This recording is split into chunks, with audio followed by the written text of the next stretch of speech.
코로나19 확산 방지를 위해 9월 11일까지 수도권 지역 모든 학교가 원격 수업으로 전환됐습니다. 그런데 이런 상황에서 고3만 유일하게 매일 학교에 나가는 상황을 우려하는 목소리도 들리고 있는데요. 학교 현장 분위기는 어떨지, 또 방역 문제에 대해서는 어떻게 대응하고 있는지 이야기 나눠보겠습니다.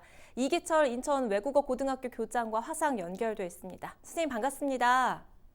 네, 안녕하세요. 반갑습니다. 네, 지금 코로나19가 재확산되면서 2학기에도 정상적인 등교 수업을 하기 힘든 상황입니다.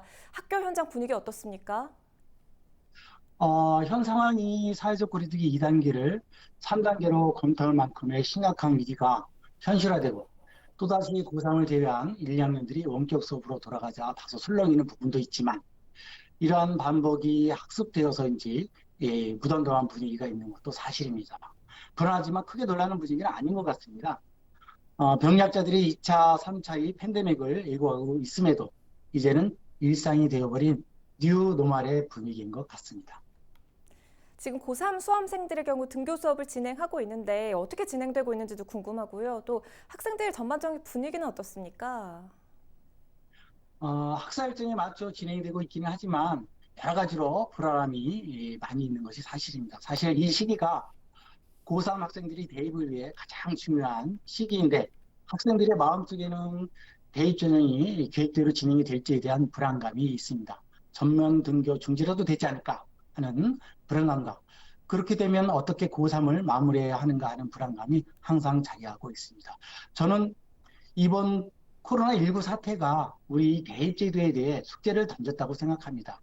팬데믹이 앞당긴 4차 산업혁명 시대에는 현재의 직업이 50%가 없어질 것이라고 합니다. 그렇다면 우리는 더 늦기 전에 그 50%를 대신할 그 무언가를 준비하는 교육을 해야 한다고 생각하고 이를 위해 교육과정을 포함하여 대학 입시 제도가 확 바뀌어야 된다고 생각합니다.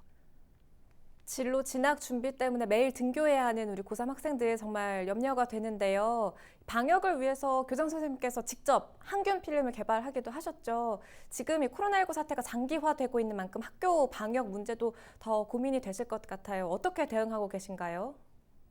네, 맞아요. 전에 말씀드린 것처럼 시중에 나와 있는 구리항균 필름은 녹청이 발생하다든지 호흡했을 때 위산에 화학물질을 만들어내 구토나 어지러움을 유발한다는 보고가 있습니다. 그래서 은을 이용한 무해한 항균 필름을 만들어 특허를 내고 전교생의 책상과 출입문 등에 부착하여 방역에 활용하였습니다. 그런데 학생들이 학교에만 있는 것이 아니어서 부착하지 않고 이동하면서 사용할 수 있는 항균 필름이면 좋겠다고 생각해서 이동 항균 필름을 제작해서 특허를 내었습니다.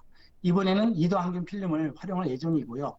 중학교에서 나누어줄 예정입니다. 학교 시설물 방역에는 매일 아침 6시 방역을 시작해서 학생들의 등교 30분 전에 완료하고 북구교육청에서 코로나 일자리로 지원해 주신 인력의 도움을 받아 아침, 점심, 저녁에 소독을 실시하고 있습니다. 그리고 마스크를 항상 가까이 두고 쓸 수 있도록 전 교생과 교직원들에게 마스크 목걸이를 나누어 주어서 마스크를 분실하지 않고 항상 착용할 수 있도록 하였습니다.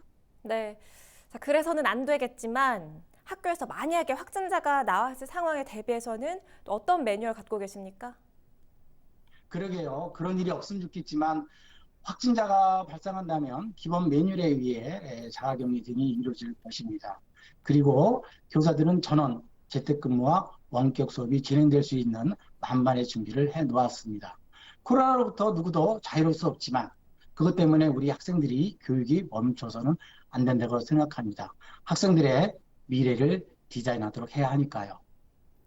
그런데 이 원격 수업이 장기화되면서 학습 격차에 대한 우려도 지금 나오고 있습니다. 이 부분에 대해서는 어떤 대책을 갖고 계시고 또 학교 자체적으로는 어떤 계획을 갖고 계십니까?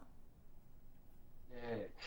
그 온라인상에서 모의고사의 석사 백분위를 데이터베이스에 저장할 수 있는 프로그램을 협력업체와 개발하여 이 플로템을 통해 개별 학습 격차를 파악해서 학습 격차를 해소할 수 있도록 할 것입니다. 그리고 1, 2학년 전 교실에 태블릿 PC와 줌 카메라 및 웹컴 카메라를 이제 보급해서 마치 교실에서 수업하는 느낌이 들도록 좀 더 밀도 있는 쌍방향 수업이 이루어지도록 준비했습니다.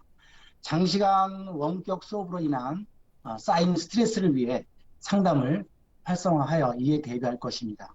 학교의 그 전문 상담님에게도 이러한 부분을 염두에 둔 상담 프로그램을 준비하도록 협의를 했습니다. 그리고 계획된 얘기는 하지만 가상현실, 즉 VR, AR, 증강현실 이러한 우리 학생들의 일진행 수업과 과학 수업에 도입할 예정입니다. 가상 공간에서 서로 만나 함께하는 영역을 확대해 나간다면 앉아서 수업만 듣는 원격 수업의 질을 한층 더 높일 수 있을 것이라고 생각합니다. 네, 오늘 말씀 여기까지 듣겠습니다. 고맙습니다.